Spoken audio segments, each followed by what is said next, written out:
ప్రశ్న ఆ రోజే మర్డర్ అని తెలిసింది వాళ్ళొక్కరికి 100% మర్డర్ అని తెలిసింది. ఆ లెటర్ మూలకంగా వివేకానంద రెడ్డి గారు రాసిన లెటర్ వలన మర్డర్ అని తెలిసింది వాళ్ళొక్కరికి. ఫొటోస్ వీడియోస్ కూడా వాళ్ళు తెప్పించుకున్నారు 6:30 కల్లా. So having clear knowledge that it is a murder, why did not inform police? నేను ఇన్ఫార్మ్ చేసి క్లియర్గా వివేకానంద రెడ్డి గారు చనిపోయినారు, చాలా రక్తం ఉంది, తొందరగా రండి. This is what I said. బెడ్రూమ్లో బాత్రూంలో చాలా రక్తం ఉంది, వెంటనే రండి. నేను ఎటువంటి కంక్లూషన్ ఇవ్వలేదు. నేను స్పష్టంగా చెప్పిన, గతంలో కూడా చెప్పిన, యూ కెన్ చెక్.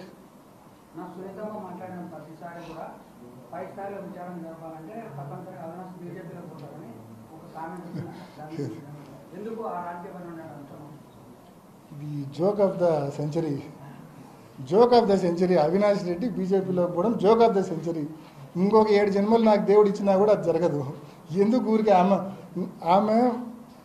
ఆమె కావచ్చు, ఆమె కొంతమంది కిరాయి మైకులను ఏర్పాటు చేసుకుంది. మా పులివెందుల్లో టీడీపీ ఆయన క్యాండిడేట్ ఎంపీర్ ఆయన పేరు రవి అనే అతన్ని, అదేవిధంగా దస్తగిరి అనే అతన్ని, వీళ్ళందరూ కిరాయి మైకులు. వీళ్ళతో ఏంటంటే చెప్పిస్తా అంటారు ప్రజలను కన్ఫ్యూజ్ చేయడానికి. So basically it is baseless. ఎందుకు అసలు అటువంటి అయోటా ఆఫ్ డౌట్ రావడమే ఆశ్చర్యంగా ఉంది. కొత్తగా ఇంకో పొలిటికల్ ఆస్పెక్ట్ ముందుకు తీసుకొచ్చారు. 2009లో రాజశేఖర రెడ్డి గారు చనిపోయిన వెంటనే Pulivendula seat by election me father అడిగారు, అది కుదరదని అప్పుడు ఒక గొడవ అయిందని చెప్పి షర్మిల న్యూస్. ఇవన్నీ 2011లోనే షర్మిలకి ఎందుకు చెప్పాలా? రాజశేఖర రెడ్డి గారు చనిపోయింది 2009లో కదా, ఎందుకు చెప్పాలా? 2023-24లో ఎందుకు చెప్తా ఉంది? Common sense. ప్రజల మైండ్స్ను పొల్యూట్ చేసే ప్రయత్నం చేస్తూ ఉంది. ప్రజల బుర్రలను ఖరాబ్ చేయడం, కన్ఫ్యూజ్ చేయడం, పొల్యూట్ చేసే ప్రయత్నం చేస్తూ ఉంది. మా నాన్న ఎప్పుడు నాకు తెలిసినంత వరకు రాజకీయాల్లో ఆయన ఒకే ఒకసారి పదవిలో ఉండింది. ఇంతకుముందు ఉప సర్పంచ్గా పులివెందులకు ఉన్నాడు. తర్వాత ఎన్టీఆర్ టైంలో అనుకుంటా వేముల ఏకగ్రీవం కావాలని చెప్పి రాజశేఖర రెడ్డి గారు స్వయంగా నాన్న నువ్వు ఉండు వేములకు జెడ్పీటీసీగా అంటే పులివెందులకు వేములకు అప్పుడు జెడ్పీటీసీగా ఉన్నాడు అంతే. ఎప్పుడు వేములకు. సో ఎప్పుడు పదవుల్లో ఆయన ఎప్పుడు లేడు.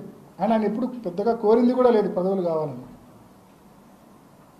అంటే వీళ్ళు చెప్పేది ఎప్పటి నుంచో ఫ్యామిలీకి డెకేడ్స్ నుంచి 2 ఫ్యామిలీలకు స్ప్లిట్ ఉందని చెప్తారు.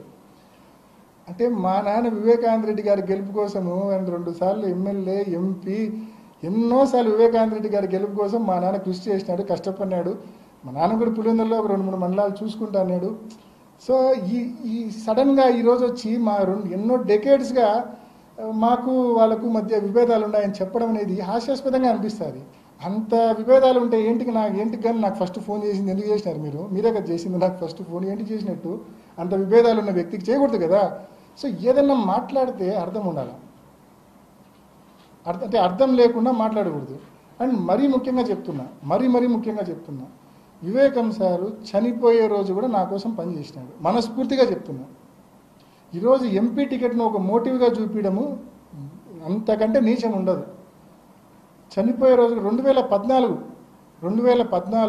చివరి రోజు ప్రచారం మీరు ఒకసారి చూడండి. డెకేడ్స్ నుంచి విభేదాలు ఉన్నాయని మా అక్కలు చెప్తా ఉన్నారు. కానీ వివేకం సార్ పాపం ఎప్పుడూ అట్లా లేడు. 2014 ప్రచారం చివరి రోజు వేంపల్లి టౌన్లో తిరిగినాం. మీ దగ్గర పాత వీడియోలు ఉంటే తీసి చూడండి. వేంపల్లి టౌన్లో 3 గంటలు ర్యాలీ చేసి వేంపల్లి అడ్ రోడ్లో ఆయన ప్రసంగించినాడు. ఆ 3 గంటల ర్యాలీలో కావచ్చు, అడ్ రోడ్లో కావచ్చు, ఆయన ఒక 10 సార్లు చెప్పినాడు నా 2 కొడుకులను అవినాష్ను గెలిపిండి, రామలక్ష్మణులను గెలిపిండి అని 10 సార్లు చెప్పినాడు ఆ మీటింగ్లో. ఇష్టం లేకుండా చెప్తారా? అట్లా సాధ్యమా మనిషికి చెప్పడం? అట్లా మనస్ఫూర్తిగా పాపం ఆయన అంత బాగా మనకు చెప్తే చివరి రోజు కూడా ఇందాక సుంతక్క మాట్లాడిన చనిపోయిన తర్వాత 10 రోజుల్లో మాట్లాడిన వీడియో ఇందాక మీకు వినిపించా. ఏమని చెప్పింది? వాళ్ళ నాన్న ఏం చేస్తానని చెప్పింది. చివరి రోజుల్లో అవినాష్ గెలుపు కోసము, జగనన్న గెలుపు కోసము తిరుగుతూ ఉన్నాడని చెప్పింది స్పష్టంగా. నేను సునీతక్కను సిబిఐని క్వశ్చన్ చేస్తూ ఉన్నాను. మడూరు గ్రామంలో 300 ఇల్లు ఆ రోజు డోర్ టు డోర్ తిరిగినాడు. చాపాడు మండలం మడూరు గ్రామంలో 300 ఇల్లు డోర్ టు డోర్ పెదనాన్న తిరిగినాడు ఆ రోజు వివేకం పెదనాన్న. ఇంటింటికాడ కరపత్రం ఇచ్చినాడు. కింద రఘురామరెడ్డి ఎమ్మెల్యే ఫోటో, కింద ఎంపీ అభ్యర్థి ఫోటో అవినాష్ రెడ్డి. ఇంటింటికాడ కరపత్రం ఇచ్చినాడు. 300 ఇల్లు తిరిగినాడు. ఎంపీగా నన్ను గెలిపిమని, ఎమ్మెల్యేగా రఘురామరెడ్డి గారిని గెలిపిమని. అంటే నా కోసం తిరిగి గెలిపిమని అడిగే వ్యక్తితో అంటే ఏ రకంగా వీళ్ళు ఎంపీ టికెట్ను మోటివ్గా చూపిస్తున్నారో అర్థం కావడం. అంటే లాజిక్ లేదు, సెన్స్ లేదు. అండ్ తిరగడమే కాదు. సో నేను సిబిఐని అడుగుతా ఉన్నా, ఆ 300 గడపల్లో కనీసం ఒక్కరినన్నా పోయి అడిగినారా మడూరు గ్రామంలో మీరు? వివేకానంద రెడ్డి చివరి రోజు ప్రచారం చేసిన గ్రామానికి సిబిఐ కానీ సుంతక్క కానీ పోయి అడిగినారా? ఒక్కరినన్నా అడగల. ఎందుకు అడగల? వీళ్ళకి కావాల్సిన ఆన్సర్లు వాళ్ళు చెప్పరు కాబట్టి. సింపుల్. రెండోది, ఎమ్మెల్సీ ఎన్నికల గురించి విమర్శ చేస్తారు. 834 మంది ఓటర్లు ఉన్నారు అబ్బా ఎమ్మెల్సీలో ఏదో బ్యాక్ స్టాప్ చేసినామని నిందేసినారు. అంటే success has many fathers, failure is orphan అన్నట్టు ఫెయిల్యూర్ అయినప్పుడు ఈ రకంగా నిందలు పడతాయి అనుకోండి. ఇంత సిన్సియర్గా పనిచేసినా పడతాయి అనుకోండి. అయితే ఆ రకంగా నిందేసిన తర్వాత 830 ఎందుకు గాను సిబిఐ కేవలం సునీతకు అలిగేషన్ చేయడమే కానీ కనీసం ఒక్క ఓటర్నన్నా పిలిచి సిబిఐ అవినాష్ మాకు అట్లా చేయమన్నాడు, బ్యాక్ స్టాప్ చేయమన్నాడు అని చెప్పించినారు. ఫోన్ గెలిచిన బీటెక్ రవే లాస్ట్కి చెప్పలేదు కదండి. బీటెక్ రవి చెప్పాలి కదా, నా గెలుపుకు కారణం అవినాష్ అని చెప్పాలి కదా. ఆ పక్క బ్యాక్ స్టాప్ చేసిన నేను గెలిచినా అని చెప్పాలి కదా. టిల్ డేట్ ఆయనే చెప్పలేదు కదండి కనీసము.